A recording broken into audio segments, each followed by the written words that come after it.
Hola amigos parantos kumaha mangos. Di video kali ini, Mimin akan membawakan alur lengkap sebuah anime berjudul cukup panjang, yaitu Yume Okoku Tonemureru Shakunin no Oji-sama, di mana anime ini bercerita tentang seorang gadis yang terkirim ke dunia lain bernama dunia mimpi untuk membebaskan para pangeran dan melawan monster-monster pemakan mimpi. Seperti apakah keseruan ceritanya tanpa banyak tocap?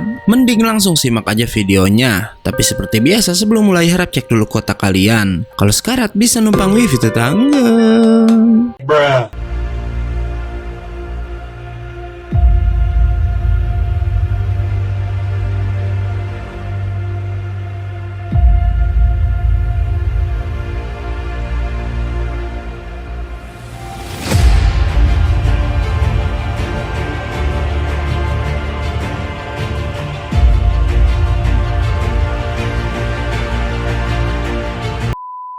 Cerita berlatar di sebuah dunia bernama dunia mimpi, di mana di sana dulu hidup seorang raja yang memberikan rakyatnya kekuatan mimpi agar orang-orang di negeri itu hidup dengan damai.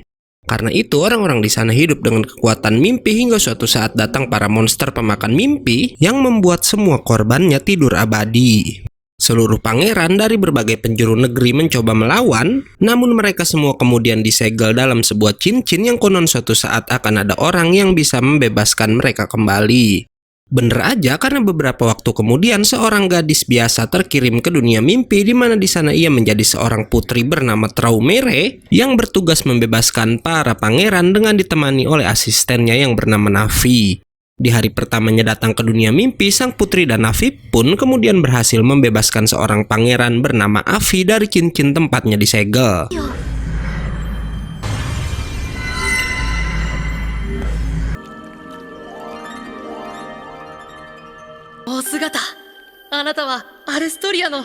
Begitu bebas, Avi langsung bertanya bagaimana keadaan kerajaannya yang bernama Alstoria, yang Navi bilang berkat keberanian sang pangeran dulu, Alstoria hanya mengalami rusak ringan akibat serangan dari para pemakan mimpi.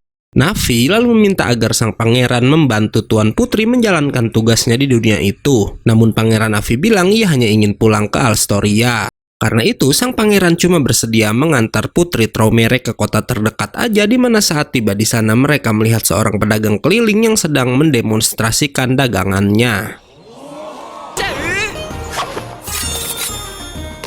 Karena si pedagang gak punya izin berjualan yang resmi, ia pun hanya bisa sebentar aja menunjukkan dagangannya dan bilang akan kembali besok dengan barang dagangan yang lebih bagus lagi, dimana yang gak diduga barang yang dimaksudnya adalah cincin kerajaan tempat menyegel para pangeran. Sang putri dan teman-temannya kemudian pergi ke penginapan, di mana di sana Navi memberitahu jika sang putri udah dibuang ke dunia lain pada 18 tahun yang lalu oleh sang raja, dan buktinya jika ia berasal dari dunia mimpi adalah cincin bermata ungu yang dikenakan sang putri sebagai hiasan kalungnya. Dan bukti lainnya adalah karena sang putri bisa membebaskan pangeran Avi dari segelnya, hingga setelahnya Navi juga memberitahu kalau keluarga sang putri saat ini udah tewas. Dan karena hal itu, Navi meminta agar sang putri mau menerima tugasnya, yaitu melawan semua pemakan mimpi bersama para pangeran. Keesokan harinya, sang putri dan kawan-kawan pun kembali ke tempat si pedagang yang saat itu sedang mencoba menjual cincinnya. Membuat pangeran Avi langsung memarahi orang itu karena katanya cincin tersebut bukan untuk diperjualbelikan. Apesnya, beberapa prajurit kerajaan lalu datang dan langsung menangkap si pedagang karena udah berjualan tanpa izin. Yang konyolnya, pangeran Avi juga malah ikut diborgol karena dikira teman dari sang pedagang. Karena itu, keduanya pun mau nggak mau bekerja sama menjatuhkan para prajurit dan kemudian melarikan diri dari sana. Dalam persembunyian, Avi dan kawan-kawan bertanya tentang identitas si pedagang, walau pedagang itu bilang ia sama sekali nggak ingat tentang asal-usulnya dan hanya mengingat namanya aja yang adalah Kiel.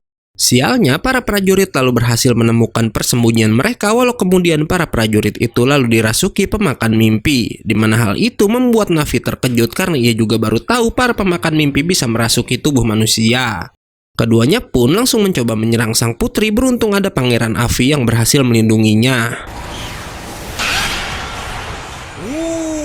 Pertarungan pun auto terjadi, di mana Avi dan Kiel bekerja sama melawan para prajurit yang udah dirasuki oleh pemakan mimpi. Di sisi lain, Na'vi meminta sang putri merapalkan doa untuk memberikan kekuatan mimpi pada sang pangeran. Hingga nggak diduga nggak hanya Avi, namun juga Kiel mendapatkan kekuatan itu yang menandakan jika dirinya juga seorang pangeran. Kiel jadi melamun dengan melihat kilasan masa lalu tentang dirinya. Beruntung Avi bisa mengalahkan para pemakan mimpi sendirian. Hingga setelahnya para prajurit kembali tersadar karena tadi mereka cuma dirasuki dan nggak dimakan mimpinya. Melihat kekuatan sang putri tadi, Pangeran Avi pun akhirnya bersedia menemani petualangan gadis itu. Begitupun Kiel sambil berkata mungkin ia juga adalah seorang pangeran. Dalam perjalanan, Avi bertanya kalau emang Kiel emang seorang pangeran, dari manakah pria itu berasal. Walau Kiel ternyata masih belum ingat asal-usulnya, membuat Avi menjuluki Kiel pangeran dari negeri antah berantah. Nggak lama, air sungai tiba-tiba bercahaya membentuk sebuah jalan bernama Moon Road, yang Na'vi bilang menuju ke sebuah kerajaan bernama Clairbor. Setelah melewati Moon Road, keempatnya melanjutkan perjalanan menyusuri hutan hingga tiba-tiba muncul beberapa pria yang mencoba merampok mereka. Walau nggak diduga, seseorang juga muncul dan langsung melepaskan anak panahnya pada para perampok, membuat mereka ketakutan dan melarikan diri. Pria itu pun lalu mengajak sang putri dan kawan-kawan ke pondoknya, walau ia bilang ia hanya tinggal di sana untuk sementara aja. Ia lalu bertanya mau kemana sang putri dan kawan-kawan, dan begitu Na'vi menjawab jika mereka ingin ke kerajaan Clairbor, pria itu bilang jika internal kerajaan sedang dalam situasi kacau bukan hanya karena kemunculan para pemakan mimpi. Nggak lama, seseorang datang dan melapor jika telah terjadi perampokan di desa yang dilakukan oleh para pengembara, membuat pria itu auto menuju ke sana. Melihat hal itu, Avi dan Kiel pun setuju untuk membantu dan langsung mengejar pria tersebut. Saat sampai di sana, mereka semua melihat para perampok dalam jumlah cukup banyak, membuat si pria marah dan langsung menyerang dengan kekuatan fisik yang luar biasa. Di sini terlihat jika bola mata pria itu berubah warna menjadi merah, membuat kekuatannya bahkan mampu mengalahkan semua perampok sendirian. Sang putri yang melihat hal tersebut pun merasa khawatir, namun pria itu bilang ia udah ternoda dan meminta putri Traumere dan kawan-kawan untuk segera pergi, hingga pria itu pun lalu meninggalkan tempat tersebut. Bukannya pergi, keesokan harinya sang putri dan kawan-kawan malah lanjut ke ibu kota Clairbor untuk melanjutkan misi mereka menemui pangeran kerajaan tersebut. Nggak lama, Kiel heboh sendiri melihat buah yang dijual di kota itu dihargai dengan sangat mahal, yang si penjual bilang itu karena pajak di sana naik begitu tinggi tiap tahun. Makanya ia terpaksa menaikkan harga dagangannya juga. Saat melanjutkan perjalanan, Kiel memberitahu rumor tentang Ratu Clairbor yang baru beberapa tahun ini dinikahi sang raja, yang gosipnya ratu tersebut ada hubungannya dengan kematian ratu sebelumnya. Katanya juga sang ratu sering mengundang orang-orang penting dan terhormat ke istananya agar kerajaan Clairbor jadi lebih terpandang. Dan karena biaya penjamuan para tamu membutuhkan uang yang gak sedikit, makanya sang ratu menaikkan pajak tanpa peduli penduduknya banyak yang memilih jadi perampok untuk bertahan hidup. Kiel juga bilang ratu sebelumnya punya anak yang bernama Pangeran Geri yang dianggap oleh para penduduk sebagai pembawa harapan. Hingga gak lama, pengawal istana datang menemui mereka semua yang katanya mereka diundang ke pesta Ratu Clairbor. Pesta Ratu Clairbor diadakan dengan sangat mewah, bahkan sang putri dan kawan-kawan sampai diberikan baju ganti juga. Hingga setelahnya, Pangeran Geri pun membuka pesta dan kemudian menemui putri Traumere dan yang lainnya. Pangeran Avi nggak pakai basa-basi langsung menyinggung soal pesta mewah tersebut yang biayanya diambil dari pajak yang sangat tinggi, membuat Pangeran Geri meminta maaf di depan semua orang dan berjanji akan segera mengatasi masalah itu. Setelah pesta selesai, sang putri pun diberikan sebuah kamar, namun yang aneh saat ia bersantai di balkon, putri Traumere melihat seekor kupu-kupu yang membuatnya terhipnotis dan mengikuti kupu-kupu tersebut sampai tiba di sebuah menara hingga akhirnya ia kembali tersadar. Nggak diduga, di sana ada seorang wanita yang diselimuti kekuatan gelap, di mana wanita itu terus bilang kalau dia nggak boleh hidup dan harus dihabisi. Sang putri yang ketakutan pun auto kembali ke kamar, walau nggak diduga Pangeran Geri tahu-tahu udah berada di sana juga. Sang putri melihat sebelah bola mata Geri yang berwarna emas, membuat sang pangeran berkata karena udah melihatnya putri Traumere nggak akan dibiarkan pergi. Karena ternyata ia bukanlah Pangeran Geri yang asli, melainkan pria bernama Gilbert, yang katanya adalah adik dari si Geri sendiri. Di sisi lain, Pangeran Avi, Kiel, dan Na'vi saat itu diusir dari istana, sementara putri Traumere sendiri, si pengawal bilang udah menerima lamaran Pangeran Geri dan akan segera menikah. Balik lagi ke Gilbert yang bilang jika rahasianya nggak boleh tersebar, makanya ia nggak akan melepaskan sang putri. Yang konyolnya, ia juga bilang nggak akan menjadikan putri Traumere sebagai permasyurinya, melainkan akan dipekerjakan layaknya pelayan. Sementara itu, Pangeran Afi yang kesal mencoba menyerang para pengawal, namun Kiel menghentikannya karena pria itu menemukan jalan masuk lain ke dalam istana. Yang hebatnya, Kiel bisa tahu kalau di sana ada jalan rahasia yang ia bilang dirinya merasa di istananya dulu ada jalan semacam itu juga. Kembali pada Gilbert dan Tuan Putri, di mana saat mereka berdua ada seseorang yang mengetuk pintu, di mana ternyata itu adalah seorang penyusup yang mencoba menghabisi Gilbert. Beruntung Pangeran Afi tiba di sana tepat waktu. Sialnya, penyusup itu masih aja bisa melarikan diri, di mana saat mencoba mengejar si penyusup, Gilbert akhirnya jujur pada Afi dan Kiel jika ia bukanlah Gary. Mendengar itu, Afi merendahkan Gary yang ia kira kabur saat rakyatnya menderita. Gilbert membela kakaknya yang katanya Gary peduli pada rakyat mereka melebihi siapapun. Namun ia terpaksa melarikan diri setelah terkena kutukan yang membuat Pangeran Gary sering kehilangan kesadaran dan mengamuk. Di sini Gilbert ternyata mengagumi dan menyayangi Gary karena waktu kecil sang pangeran sangat baik dan selalu mengajarinya banyak hal. Hingga Gilbert juga mengungkap jika ia dan Gary dilahirkan dari ibu yang berbeda, di mana Pangeran Gary adalah anak dari ratu terdahulu, sementara Gilbert adalah anak dari ratu sekarang yang dulunya hanya seorang selir. Yang ia bilang juga ibunya lah yang udah membuat Gary terkena kutukan dan memaksanya meninggalkan istana. Ibunya juga lah yang konon suka hidup mewah dan membuat pajak melonjak tinggi. Sementara ibu dari Gary mengakhiri hidupnya sendiri setelah sang pangeran diusir dari istana. Dan setelah itu Gilbert menggantikan Gary untuk meneruskan tugas sang pangeran di istana bukan untuk hal jahat, melainkan karena Gilbert menyayangi kakak tirinya tersebut. Di mana Gilbert berencana agar ratu mau menyerahkan hak keuangan pada dirinya agar rakyat bebas dari penderitaan. Sang putri lalu melihat foto dari sang ratu yang ternyata adalah wanita yang sempat ia lihat di menara, dan karena itu ia menduga jika Ratu Clairbor sedang dirasuki oleh pemakan mimpi. Karena itu Gilbert pun membawa teman-temannya ke kamar sang ratu walau ibunya saat itu udah menghilang dari sana, membuat Gilbert curiga jika sang ratu sedang mencari Gary karena ingin menghabisinya.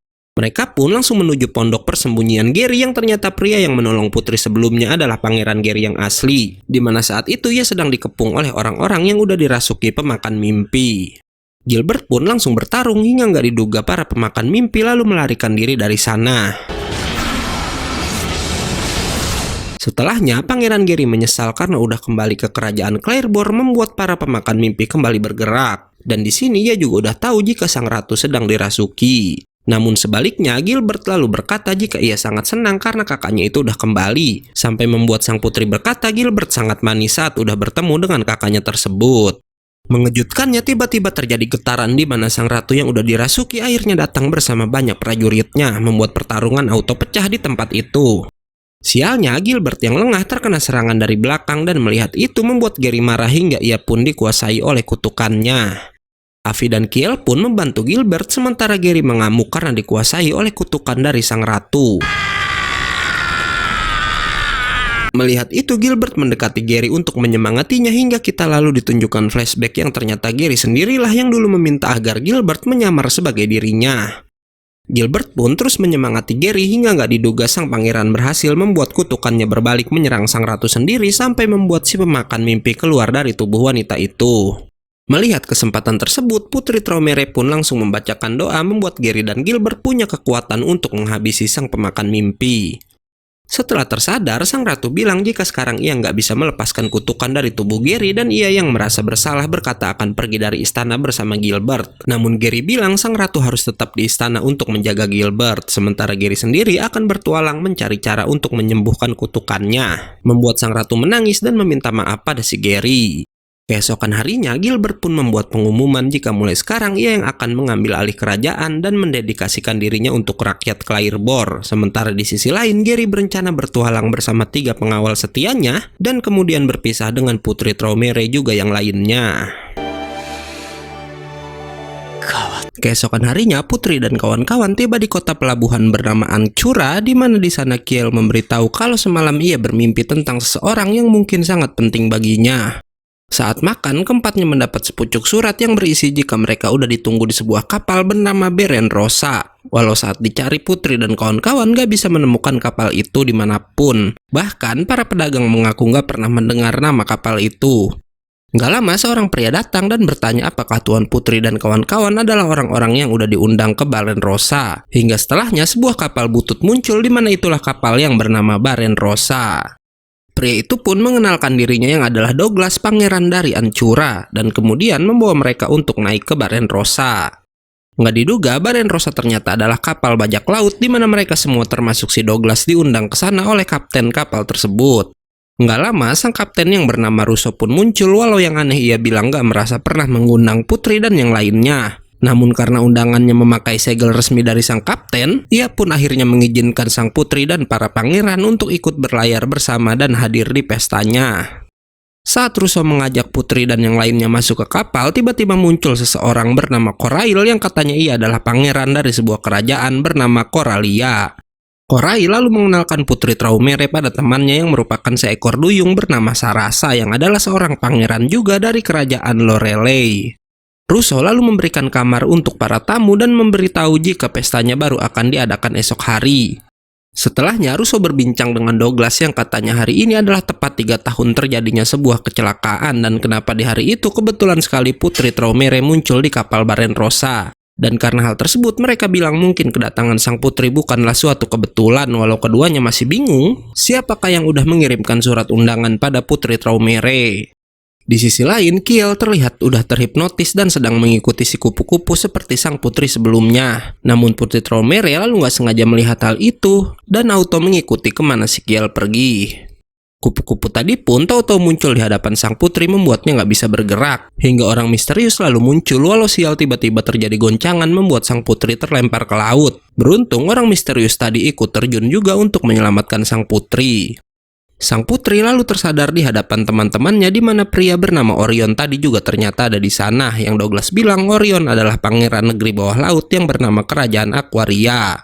Orion memberitahu jika tadi ia mencium sang putri agar bisa bernapas di dalam air di mana itu merupakan kekuatan dari sang pangeran Aquaria. Setelah Russo dan teman-temannya pergi, Avi bertanya pada Kiel apa yang ia lakukan di dek kapal, yang Kiel bilang ia merasa jika ada seseorang yang memanggilnya melalui kupu-kupu tadi. Yang Kiel bilang mungkin orang itu adalah orang yang sangat penting baginya. Membuat Avi marah dengan berkata siapapun orang penting itu, Kiel mestinya nggak usah melibatkan sang putri. Nggak lama terdengar teriakan yang saat dihampiri berasal dari seorang awak kapal yang mengaku ia melihat hantu ada di salah satu kamar. Hingga tiba-tiba terjadi badai besar di mana badai itu diciptakan oleh kekuatan pria yang Kiel bilang merupakan orang penting baginya.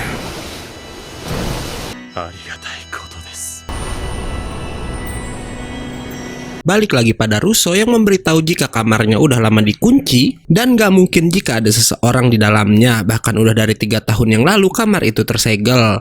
Russo bercerita kalau dulu kamar tersebut selalu ia gunakan bersama anak buahnya untuk mengatur strategi. Sampai suatu hari Russo bilang ia salah membaca arus membawa kapal mereka ke badai membuat banyak awak kapalnya tewas. Ia juga bilang kalau Barenrosa penuh kenangan dari teman-temannya itu membuat sang putri mengerti kenapa Russo membiarkan kapalnya sengaja terlihat butut dan gak pernah memperbaikinya. Russo pun akhirnya membuka kamar itu kembali di mana anehnya di dalamnya ternyata sangat rapi, bahkan seperti ada seseorang yang udah menyiapkan banyak makanan. Membuat Orion berpikir jika ada orang iseng yang mengerjai mereka. Hingga ia pun lalu pergi dari sana. Namun sebaliknya Russo terlihat sangat bersedih karena mengingat teman-temannya yang udah tewas. Navi lalu berkata mungkin ada seseorang yang udah menduplikat kuncinya, namun Russo menjawab selama ini kunci kamar itu selalu ada bersamanya. Kiel menyambung yang ia bilang mungkin aja itu benar-benar perbuatan hantu, membuat Avi marah, namun kemudian terjadi goncangan kuat yang disebabkan oleh badai. Russo dan yang lainnya pun auto naik ke dek, di mana yang aneh awak kapal bilang ini bukanlah seperti badai biasa karena kemudi kapal bergerak sendiri seperti ada yang mengendalikan. Sementara itu, Douglas meminta sang putri untuk terus menjaga Kiel karena ia merasa ada yang aneh dengan tatapan mata anak itu. Douglas dan Russo akhirnya bekerja sama mengendalikan kemudi yang Douglas bilang mereka sedang menuju ke Laut Mati. Yang konon banyak kapal karam di sana seakan ditarik oleh roh jahat. Hingga nggak lama Douglas melihat ada cahaya berwarna ungu nggak jauh dari kapal mereka. Yang Russo kira itu pertanda dari teman-temannya yang udah tewas dan meminta Russo untuk bergabung. Namun Douglas terus mencoba menyadarkan sang kapten jika pikirannya salah. Walau sial, goncangan hebat lalu membuat Russo terjatuh ke laut. Di sisi lain, sang putri terus memantau Kiel di mana si Kiel lalu berjalan ke ujung kapal sambil bilang kalau orang itu memanggilnya, di mana yang aneh di tengah cahaya ungu terlihat seperti ada seseorang. Kapal pun terus mendekat ke cahaya ungu tersebut hingga nggak lama Kiel menjatuhkan dirinya sendiri ke dalam lautan. Balik lagi ke Russo yang untungnya berhasil diselamatkan oleh Orion, sementara Sarasa dan Corail berhasil menyelamatkan awak-awak kapal yang ikut terjatuh juga. Di sisi lain, Putri Traumere yang bisa bernapas di dalam air berkat ciuman Orion terus mencari Kiel yang terjatuh tadi. Sang putri pun akhirnya berhasil menarik tubuh Kiel, namun yang mengejutkan kemudian ada sesosok tangan yang memegangi kaki pria itu. Karena itu, sang putri pun auto memegang cincinnya sambil berdoa hingga muncul cahaya keemasan yang bahkan sampai bisa melindungi kapal, sementara ia sendiri akhirnya berhasil menyelamatkan Kiel. Kembali pada Russo yang udah bisa mengendalikan kapalnya lagi, di mana ia lalu mendengar banyak suara yang membantu menuntunnya, di mana itu merupakan suara dari para awak yang udah tewas. Dan berkat hal itu juga kapal Barenrosa pun akhirnya berhasil melewati badai.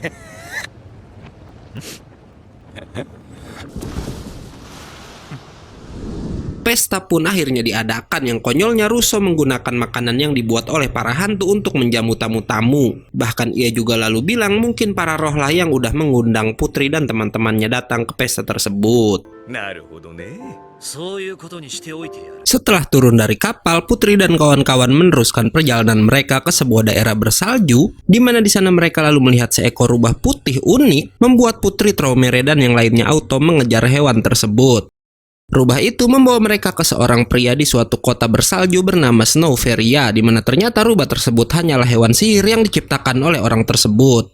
Begitu disapa, orang itu ternyata nggak ramah dan malah pergi begitu aja dari hadapan sang putri.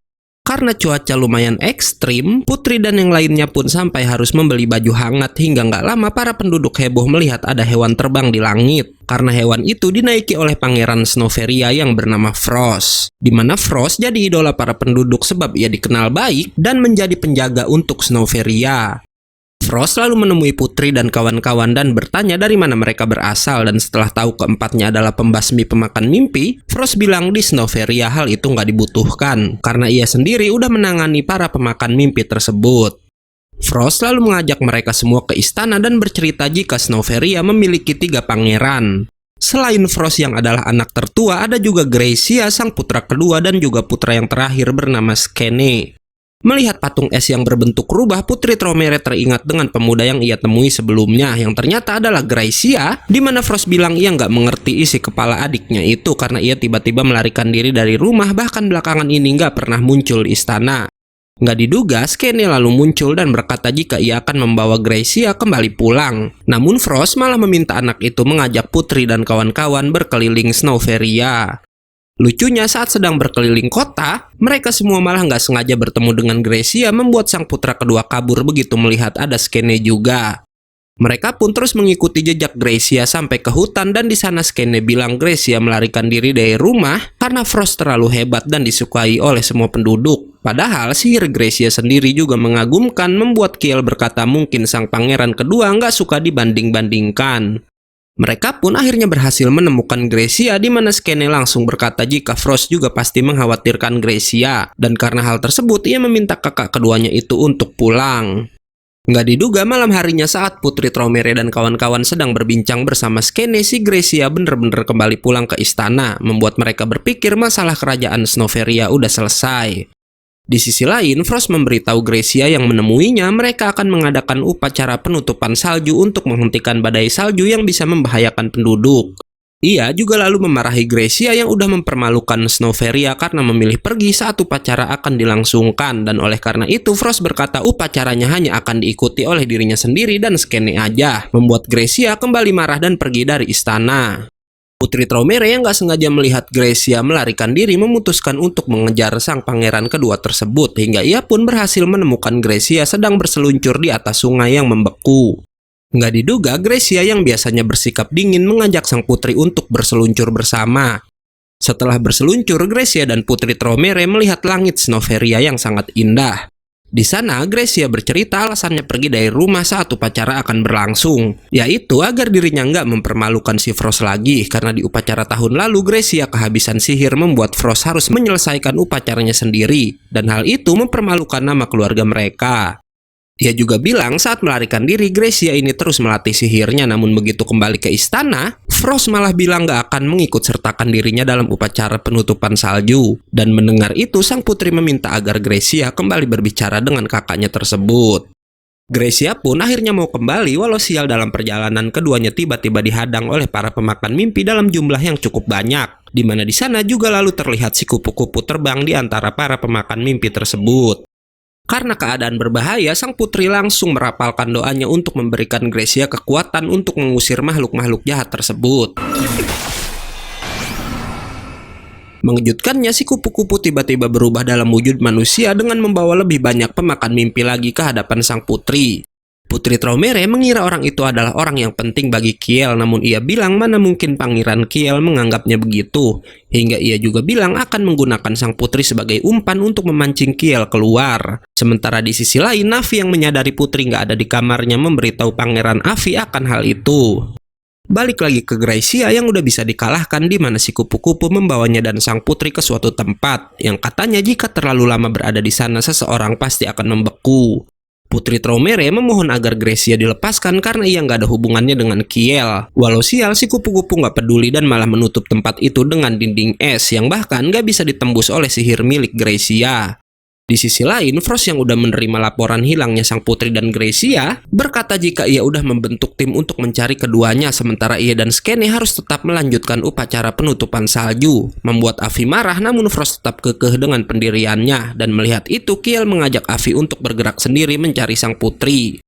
Yang sulit, kedua pangeran harus mencari di tengah badai salju hingga Navi berkata mungkin mereka harus mencari Gracia di sungai yang membeku sebelumnya.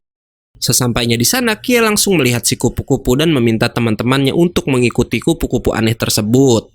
Mereka pun akhirnya tiba di depan sebuah gua, walau sial para pemakan mimpi langsung mengepung mereka.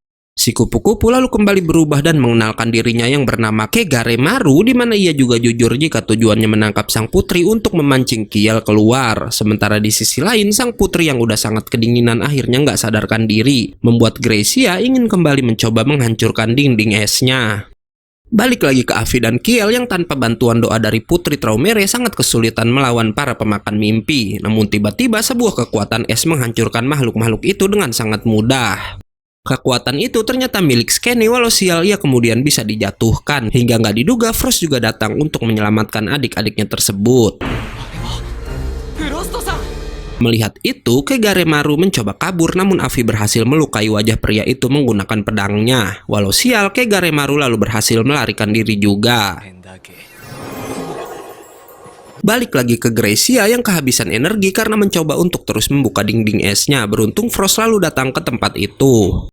Frost yang membawa Gracia bersamanya memuji adiknya itu yang bertarung sampai akhir. Bahkan ia bilang kalau Gracia nggak meretakkan dindingnya, mustahil untuk si Frost bisa menghancurkan dinding es tersebut. Setelah semua selesai, Skene, Avi, dan Kiel pun membuat boneka salju bersama, di mana Kiel lalu ingat waktu kecil ia juga pernah membuatnya bersama orang penting yang akhirnya diketahui bernama Setik. Keesokan harinya, upacara penutupan salju pun dilakukan yang hebatnya ketiga pangeran turun secara bersama-sama. Bahkan Frost ingin Gracia yang memimpin upacara tersebut. Dengan kekuatannya, Gracia berhasil membuat langit menjadi cerah, membuat semua orang yang menyaksikannya kagum pada si pangeran kedua. Hingga setelah upacara selesai, Putri Traumere dan kawan-kawan pun meneruskan perjalanan mereka. Saat sedang bersantuy, Kiel memberitahu teman-temannya jika sepertinya dulu Setik pernah berniat menghabisinya. Walau Kiel juga bingung apa yang udah ia lakukan sampai Setik berniat melakukan itu. Mendengar hal tersebut, sang putri dan yang lainnya penasaran siapakah sebenarnya Setik ini. Walau Navi juga nggak punya petunjuk, bahkan katanya ia belum pernah mendengar ada seorang pangeran bernama Setik. Karena itu, Navi meminta Kiel mengingat dari kerajaan mana dirinya berasal. Sulitnya, Kiel sama sekali nggak ingat nama kerajaannya, di mana yang ia ingat hanya saat kecil bersama Setik, mereka selalu dikelilingi oleh banyak pelayan, dan hal lainnya yang Kiel ingat istananya dikelilingi dinding batu dan juga danau. Pangeran Avi lalu berkata mereka bisa memaksa Kegare Maru memberitahu soal si Setik jika bertemu lagi dengan manusia kupu-kupu tersebut. Mereka pun akhirnya memutuskan berkemah di sana, di mana Kiel lalu bilang jika ia kembali mengingat sesuatu yang menurut Kiel Setik punya sebuah cincin yang sangat mirip seperti milik sang putri. Setelahnya, Kiel pun mengingat flashback masa kecilnya yang ternyata ialah yang dulu udah memberikan Setik cincin yang dimaksud. Walau Kiel kecil bilang ayahnya berpesan agar cincin tersebut harus selalu tersegel. Kiel juga lalu ingat jika ayahnya udah meninggal dan sejak saat itulah ia hidup selalu ditemani oleh Setik. Walau begitu, Kiel lupa apa yang udah ia perbuat sampai membuat Setik marah dan bilang jika ia punya salah maka dirinya berniat meminta maaf. Di sisi lain, Setik juga sedang menceritakan masa lalunya dan Kiel pada si Kegaremaru, di mana setelah ayahnya meninggal, Kiel bilang sambil tersenyum jika ia selalu bermimpi tentang sang ayah yang memberikannya keberanian, dan karena itu jika udah besar, Kiel ingin jadi raja hebat seperti sang ayah. Di sisi lain, Setik terlihat nggak rela jika Kiel ingin seperti sang ayah karena baginya ayah Kiel yang bernama Yuan adalah satu-satunya raja hebat yang ia kenal. Apalagi ia merasa aneh kenapa walau udah kehilangan orang yang paling dicintai, Kiel masih bisa tersenyum. Karena itulah Setik memancing Kiel agar mau memberikan cincin kepadanya, di mana katanya hanya ia dan Yuan lah yang tahu rahasia kekuatan cincin tersebut. Balik lagi pada tim Putri Traumere yang udah tiba di tempat bernama Wondermere, di mana yang mengejutkan kota itu sama seperti kota besar di dunia kita guys. Sampai sang putri bilang dunianya yang dulu sangat mirip dengan tempat itu. Saking miripnya, di sana juga ternyata ada toko yang menjual benda berbentuk smartphone. Walau saat ditekan itu ternyata hanyalah sebuah mainan. Setelah meninggalkan toko, Kiel melihat si kupu-kupu membuat mereka mengejarnya, di mana kupu-kupu itu masuk ke sebuah bangunan tinggi bernama Maison Madness. Saat masuk di lantai satu bangunan itu, terlihat seperti toko topi biasa hingga nggak lama mereka pun menaiki lift ke lantai selanjutnya. Anehnya, lantai selanjutnya malah mirip dengan sebuah rumah yang memiliki taman luas. Di mana di sana mereka melihat ada beberapa orang pria yang Avi bilang mungkin mereka adalah pangeran dari Wondermere. Salah satu pria yang bernama Heart langsung menghampiri sang putri dan mengira jika ia adalah seorang wanita bernama Alice. Selain Heart, di sana juga ada pria bernama Kapita, Marcia, dan juga Dormos, di mana mereka juga percaya jika sang putri adalah Alice yang dimaksud Heart. Navi mencoba memberitahu jika sang putri bukanlah Alice, namun para pria itu tetap kekeh dengan pendirian mereka. Nggak lama datang seorang pria lagi yang bernama Mad Hatter yang katanya ia adalah pemilik toko topi di lantai satu tadi. Dan di sini hanya ia yang percaya jika Putri Traumere bukanlah Alice. Pangeran Avi lalu memberitahu jika kedatangan mereka ke sana adalah untuk mencari seekor kupu-kupu hingga nggak diduga si Kegaremaru akhirnya menampakkan diri.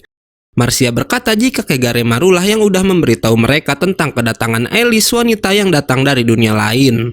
Avi mencoba menyerang Kegare, namun Hertz melarangnya merusak pesta teh yang udah disediakan oleh Mad Hatter. Mereka pun akhirnya ikut merayakan pesta itu, di mana sang putri lalu ingat cerita Alice in Wonderland yang sangat terkenal di dunia asalnya. Hertz selalu menceritakan Alice versi legenda mereka yang konon dulu Alice tiba-tiba muncul dan membuat Wondermere menjadi kerajaan yang menyenangkan. Yang sayangnya setelah Alice pergi dari dunia itu, kerajaan menjadi sangat membosankan. Di tengah perbincangan, Kiel bertanya pada Kegare keberadaan Setik, walau si pria kupu-kupu nggak mau memberitahu dan cuma berkata jika Setik sedang menunggu Kiel. Kiel lanjut bertanya tentang cincin yang dimiliki Setik, namun perbincangan mereka terganggu dengan kemunculan pria kelinci bernama Krono, yang muncul dengan membuat kehebohan. Krono panik karena katanya jam saku yang bisa mengendalikan waktu miliknya tiba-tiba menghilang. Hingga seorang pria kucing bernama Neko lalu muncul di pesta itu juga. Konyolnya si Neko ini masih menganggap jika sang putri adalah Alice sampai ia berkata mungkin ia harus memaksa agar Putri Traumere bisa mengingat masa lalunya. Nggak diduga Neko lah yang ternyata udah mengambil jam milik Krono, di mana ia lalu menggunakan kekuatan jam tersebut untuk memundurkan waktu. Neko membawa Alice pergi dari sana dan yang mengejutkan saat semua orang mengikutinya, saat itu kota udah berubah menjadi hutan. Yang Neko bilang sebelum Alice datang kerajaan mereka emang adalah sebuah hutan. Neko pun lalu membuat lubang dengan kekuatannya dan membawa sang putri masuk ke dalamnya. Sementara si Kegare memberitahu Kiel jika jam itu mungkin bisa membantu mengembalikan ingatannya. Di sisi lain, Neko dan sang putri tiba di sebuah taman bunga yang Neko bilang dulu Alice sangat menyukai bunga mawar. Hingga scene berpindah pada Setik yang sedang mengingat masa lalunya, di mana dulu ia dan Yuan berjuang bersama melawan para pemakan mimpi. Balik lagi ke Krono yang membawa Putri Traumere ke sebuah tempat yang pernah Alice kunjungi, hingga tiba-tiba si Kegaremaru juga datang, di mana ia meminta Krono menyerahkan jam saku dan sang putri kepadanya. Bahkan kemudian ia mengancam menggunakan banyak pemakan mimpi. Beruntung Krono dengan cepat membawa sang putri melarikan diri. Neko dan Putri tiba di sebuah padang rumput, namun sial Kegaremaru dengan cepat bisa menemukan mereka. Mengejutkannya, Kiel juga datang dan memberitahu kalau yang lain akan segera menyusul. Walau sulitnya, mereka yang hanya 3 orang saat itu harus menghadapi para pemakan mimpi dalam jumlah yang sangat banyak. Putri Tromere pun langsung merapalkan doa untuk memberikan kekuatan mimpi pada Kiel dan si Neko. Yang melihat kekuatan itu, ia berkata dalam hati mungkin sang putri emang bukanlah alis. Kiel langsung menyerang Kegare hingga pertarungan di antara keduanya pun gak bisa dihindari lagi. Sementara itu di sisi lain, Neko kewalahan melawan pemakan mimpi yang gak ada habisnya. Beruntung Mad Hatter lalu datang bersama Heart dan juga Avi.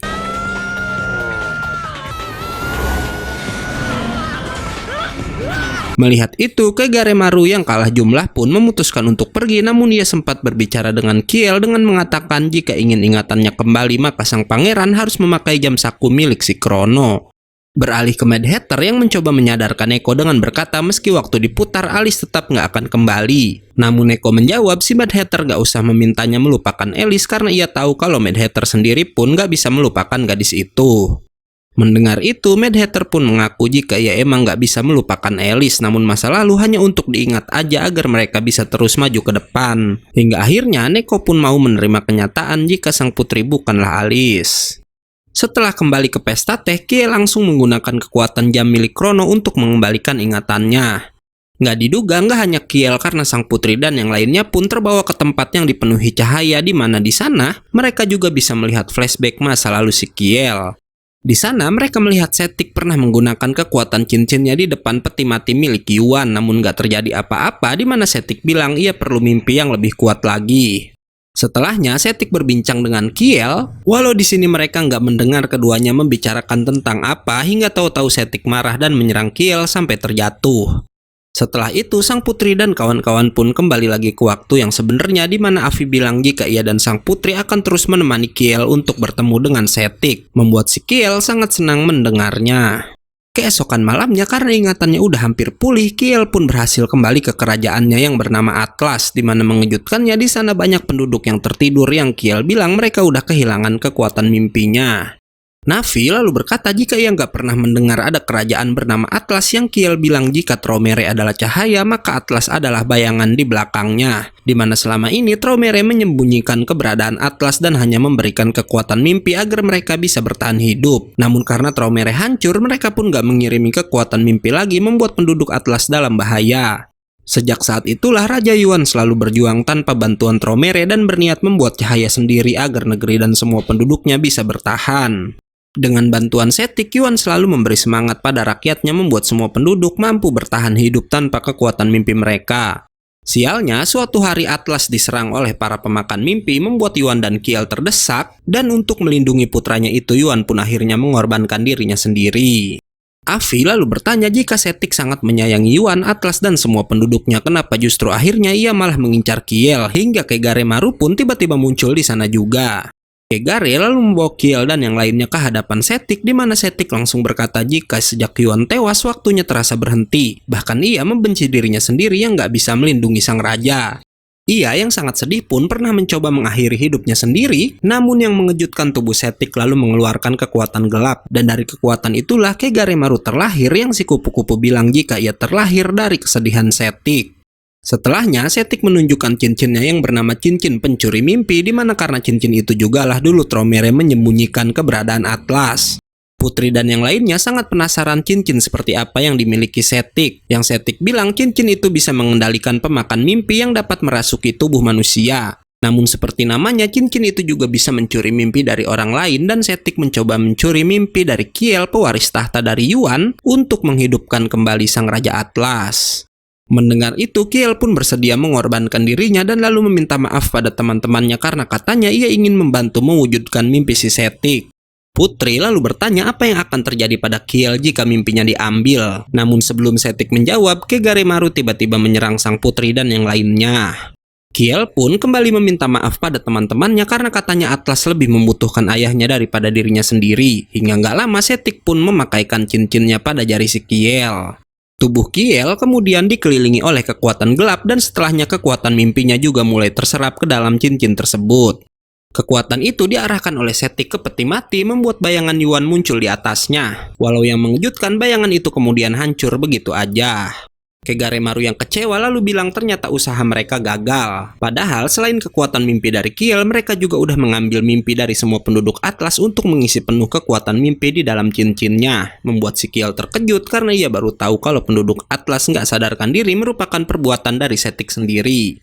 Mendengar itu, teman-teman Kiel berkata selama ini Kiel selalu merasa bersalah karena nggak bisa melindungi raja dan juga rakyatnya, namun Setik malah justru mengorbankan para penduduk sendiri. Setik beralasan ia melakukan itu untuk melindungi masa depan Atlas. Membuat Kiel menjawab Setik yang ia kenal nggak akan mungkin melakukan hal semacam itu.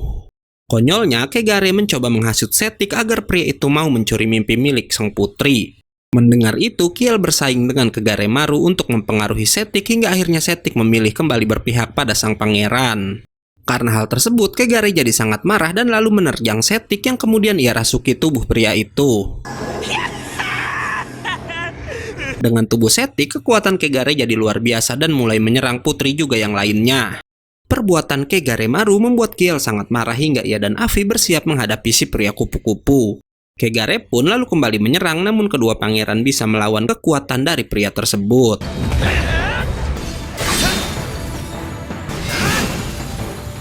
Kiel lalu berlari ke arah Kegare, membuat Setik yang ada dalam tubuh si kupu-kupu melihat sang pangeran sangat mirip dengan Yuan, membuat Setik meminta maaf karena udah tersesat di dalam kegelapan. Karena Setik hampir mendapatkan kesadarannya kembali, Kegaremaru pun akhirnya mengamuk sampai kekuatannya hampir menghancurkan tempat itu.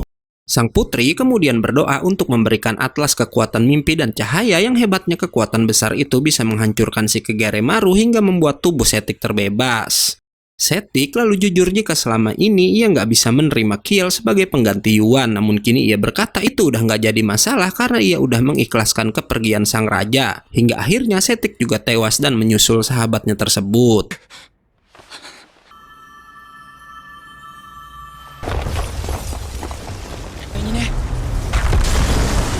Setelah semua selesai, Kiel pun mengambil alih cincin pencuri mimpi hingga ia lalu dikejutkan oleh para penduduk yang kembali tersadar berkat doa dari sang putri tadi.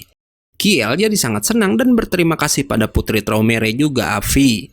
Ia juga lalu bilang akan mengembalikan kejayaan Atlas dan memutuskan untuk tetap tinggal di kerajaannya. Dan karena hal tersebut, sang putri Afi dan juga Navi harus meneruskan petualangan mereka tanpa si Kiel. Oke, karena filmnya ada habis, gue gak undur-undur dan gak yakin movie pamit. Jangan lupa pantengin terus channel ini untuk tahu anime apa yang akan kita bawakan selanjutnya. Bye-bye.